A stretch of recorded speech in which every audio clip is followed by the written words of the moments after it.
Je me présente, Jasmine Dion, je suis membre du comité étudiant du GFAR, puis j'ai le plaisir aujourd'hui de vous présenter Pascal Gauthier, qui a terminé sa maîtrise en 2024. Donc, tout d'abord, Pascal, j'aimerais qu'en quelques mots, que tu me décrives ton projet de recherche de maîtrise.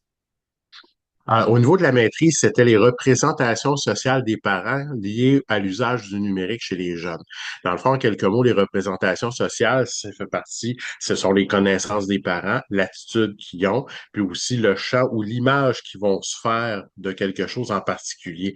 Donc ici, c'est tout l'ensemble des connaissances, des attitudes, puis de l'image qui se font par rapport à l'usage du numérique chez leurs jeunes. On a documenté ça en temps de pandémie. C'était dans le cadre d'un grand projet de recherche qui avait été fait à l'UQAC, entre autres par le professeur F. Pouliot. On a documenté ça au fond durant la pandémie auprès de 10 parents de milieu rural au Saguenay-Lac-Saint-Jean. OK. Puis, tes conclusions de ton projet de recherche ou le... En fait, je dirais ce qui est intéressant, c'est que les gens pensent beaucoup en fonction d'une logique techno-déterministe. Autrement dit, que la technologie, c'est quelque chose qui, en elle-même, va influencer la société. Les gens ont une pensée qui est beaucoup dans ce sens-là. Puis, les gens adhèrent beaucoup aussi à l'idée que les jeunes ont des capacités puis des possibilités numériques que les adultes n'ont pas. Ce qu'on appelle le mythe du digital natif, qui, depuis le temps, la recherche dit qu'il n'est pas exact, que c'est pas le cas. Au contraire, les jeunes sont inégaux entre eux autres par rapport à l'usage du numérique, mais les parents, malgré tout, croient que leurs jeunes, d'une manière générale, ont des capacités que eux autres n'ont pas, puis que c'est le fait d'une génération, en fait, le numérique et son utilisation, là. Fait OK. qu'en gros, c'est les conclusions qui ressortaient de mon mémoire, quelque chose qui est intéressant. Ça OK. ressemble beaucoup d'ailleurs à ce que la recherche va dire de manière générale. Les écrits scientifiques laissent sous-tendre d'ailleurs que c'est quelque chose qui est très plausible. C'était bien une maîtrise en travail social, hein, Oui, maîtrise en travail social, absolument, mais c'est drôle parce que même si on est en maîtrise en travail social, il y a surtout des aspects interdisciplinaires aussi quand même qui ont embarqué en ligne de compte par rapport aux sciences de l'éducation, par exemple. Au niveau de ta pertinence sociale, si on veut vraiment revenir sur le travail social, c'est qu'on se rend compte que si les jeunes sont inégaux face au numérique, ben, il y a des jeunes qui vont être plus vulnérables que d'autres. Donc, en termes d'inégalité sociale, c'est quelque chose qui accroche, c'est quelque chose qui interpelle. Puis en fait, de pertinence sociale aussi, ben, c'est au niveau de l'intervention d'une manière ou d'une autre. Parce que si on pense que les jeunes constituent un groupe X, puis que les adultes constituent un autre groupe, ben, ça peut faire peut-être une intervention, peut-être qu'il va chercher à réduire le temps d'écran ou à avoir une intervention peut-être plus dans les règles. Tandis que quand on a des résultats comme ça, on finit par penser l'intervention comme étant quelque chose de plus intégré, de plus complet, de plus systémique, je dirais d'une certaine manière. Autrement dit, de dire que, bon, on va regarder comment est-ce que le parent y pense, comment est-ce que le parent réagit. Là, c'est ce que notre étude va documenter. On peut après ça prendre ça par rapport à ce que le jeune peut penser, réfléchir de son côté, puis d'avoir une intervention qui est plus intéressante rendue là parce que c'est un enjeu social qui est important, l'utilisation du numérique chez les jeunes. Les médias en parlent. On a eu une commission dernièrement au niveau du gouvernement du Québec justement sur ces usages-là. Mais faut parler pas juste de ce que les gens en pensent, faut voir ensuite comment on intervient là-dedans, puis comment est-ce que on réussit à trouver des solutions à des problèmes, parce que les parents qui viennent ou les jeunes qui viennent en consultation pour les travailleurs sociaux, des autres professionnels, ben ils vont pas toujours bien, ils peuvent être en détresse, ils peuvent se sentir pas bien par rapport à ça, donc faut être capable de répondre comme professionnel d'une manière ou d'une autre à leurs besoins. Puis si le petit bout tout à fait modeste d'ailleurs que ça fait peut améliorer les choses, ben c'est Mhm. très bien comme ça, là. Très intéressant, très intéressant. Puis lorsque tu penses à ton cheminement à la maîtrise, qu'est-ce qui te rend le plus fier? Fier du cheminement à la maîtrise. Ben, je dirais d'abord peut-être de l'avoir fait. Des fois, comme adulte, je suis plus âgé un peu. Des fois, on peut avoir certains obstacles au niveau de la famille puis tout ça. Moi, j'étais chanceux. Mes enfants sont plus grands, ils sont élevés puis tout ça. Mais c'est d'avoir réussi à l'avoir fait puis d'avoir fait un peu fi aussi des conventions sociales. Parce que souvent, dans le discours populaire, ce qu'on entend, c'est ah, ça doit être dur là, comme adulte, là, retourner à l'école. Puis moi, au contraire, là, j'ai trouvé ça facile. J'ai commencé un bac en psycho en 2015, puis j'ai trouvé ça plus facile le retour que quand j'étais plus jeune. Est-ce que c'est une question de maturité? Est-ce que c'est une question de motivation? Je pourrais pas nécessairement avoir la réponse, mais on dirait que comme si mon cerveau était plus prêt à accepter une éventualité comme ça, puis à se mettre en mode recherche, je pense, en mode plus intellectuel. Ça, de ce côté-là, je pense que je suis fier de ce cheminement-là, de mon cheminement. Puis aussi, la chose que je suis fier, c'est d'avoir été excessivement bien entouré aussi. Eve Pouliot, direction de recherche, qui est associée au GEFAR, puis aussi d'avoir pu développer un bon réseau de contacts à la suite de ça, d'avoir pu aller le présenter, présentation orale, je suis en train de, j'ai soumis d'ailleurs un article scientifique par rapport à mon mémoire de maîtrise. Donc, ça, c'est quelque chose aussi dont vraiment je suis fier d'avoir pu me rendre là, puis d'expérimenter ces choses-là. Ça, j'en suis reconnaissant aux personnes qui m'ont aidé, mais j'en suis fier de l'avoir fait, ça. C'est très intéressant. Puis, quels sont, quels ont été les défis lors de ton parcours à la maîtrise et comment as-tu réussi à les surmonter? Tu as peut-être glissé un petit peu un mot là, avec le retour aux études à l'âge adulte, mais particulièrement les Absolument. défis, oui. Mais dans le processus de la maîtrise, là, c'est toujours la rédaction. C'est Mhm. toujours de dire, c'est toujours simple quand même de commencer puis de partir les choses. Mais encore a-t-il fallu commencer, il faut terminer. La rédaction, c'est un processus qui est long, qui est difficile. 100 fois sur le métier, vous recommencez. C'est toujours ça, hein. C'est jamais parfait, c'est jamais nécessairement correct. Puis pas parce que j'ai tellement l'entour. Au contraire, j'avais des personnes pour m'encadrer qui étaient géniales. Sauf que faut toujours ajuster, il faut toujours continuer, il faut toujours persister. Puis ça, je pense que ça, c'est un bout qui est excessivement difficile parce que ça, il faut revenir à soi-même, puis à toujours revenir sur le fait de pourquoi qu'on le fait, dans quelle mesure qu'on veut le faire, puis c'est quoi qui nous intéresse là-dedans, puis de revenir à notre intérêt premier, qui est toujours la recherche. Ça, c'est un défi qui est majeur, puis d'avoir, puis veut pas, ben, ça vient qu'une forme d'autodiscipline au travers de ça, parce que là, on a beau travailler en mode d'encadrement, mais le travail, il faut qu'on le fasse d'une manière ou d'une autre. Personne ne va le faire à notre place. On n'a pas nécessairement d'horaire ou d'échéancier aussi serré que dans un cadre de travail ou de hiérarchie comme ça. Donc, oui, c'est un défi, puis il faut finir par y arriver. Parce que, comme il y en a qui me disent souvent, un mémoire de maîtrise ou une thèse de doctorat, c'est bon quand c'est terminé. Donc, il faut s'y rendre. C'est un gros défi. Bon, ça se réussit, par exemple. Faut pas se décourager. Très bien. Ouais, c'est drôle comme, pas comme conseil, mais comme constat, là, mais c'est vrai. À la fin, on est content. Est-ce que Oui. tu as des conseils pour les personnes qui effectuent actuellement la collecte de données ou qui sont dans le processus de rédaction?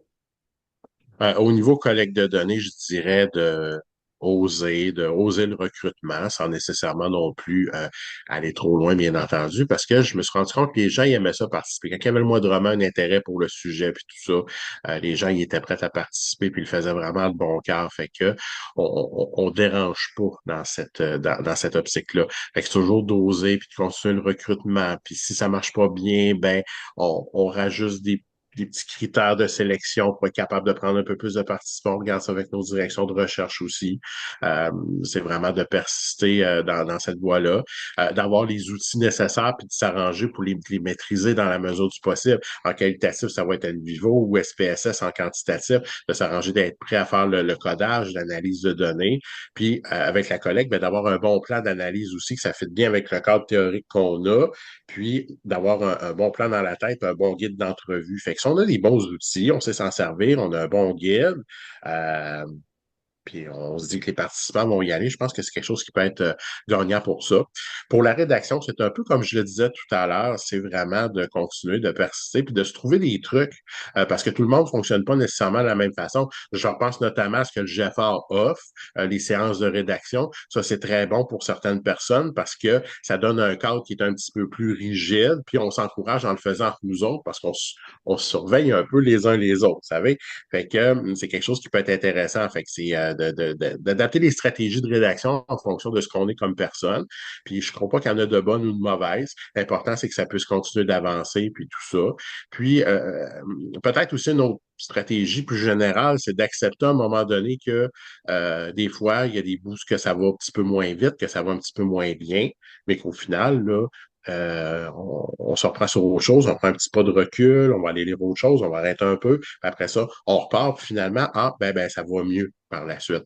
D'accepter qu'on est aussi des êtres humains avec nos limites, puis avec ce qu'on est capable de donner. Puis avec ça, je pense que c'est un bon départ pour réussir. Mhm. Euh, D'ailleurs, tu mentionnes le GFAR. De quelle façon, justement, le GFAR t'a aidé dans ton cheminement? dans ton cheminement, en plus de peut-être ce que tu as déjà parlé des séances de rédaction et tout ça, là? Ouais, ben c'est ça, au niveau séance de rédaction, j'y ai pas vraiment participé de mon côté, dans la mesure où ce que peut-être moi, ça allait. Mais moi, ce que j'apprécie énormément du GFR, c'est le rôle d'agent de liaison qu'il va jouer.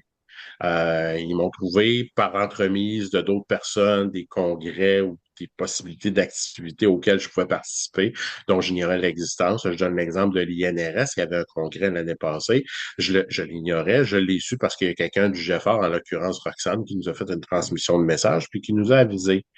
GFR aussi au niveau des midis du GFR, ça, je trouve que c'est un exercice qui est excessivement précieux parce qu'on est capable d'aller pratiquer des choses, d'aller présenter les résultats devant un public qui est bienveillant. On est tous des étudiants. Kevin Lavoie comme directeur scientifique, je vais le dire, là, c'est une perle là-dessus, d'une bienveillance, mais capable d'amener un étudiant puis d'amener les personnes avec qui il travaille sur un autre niveau, de le faire progresser, de le faire continuer, d'amener une réflexion.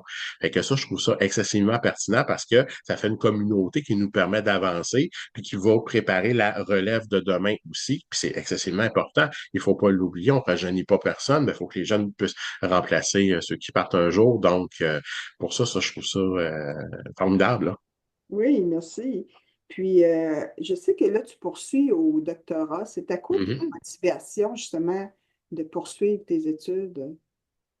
Ben, voyez-vous, en partant, vois-tu, plutôt, j'avais l'intention de faire ma maîtrise pour avoir mon ordre professionnel de travail social. Je suis travailleur social d'ailleurs. Mais au fil du temps, j'ai pris goût à la recherche. Ève Pouliot, ma directrice de recherche, qui y a veillé.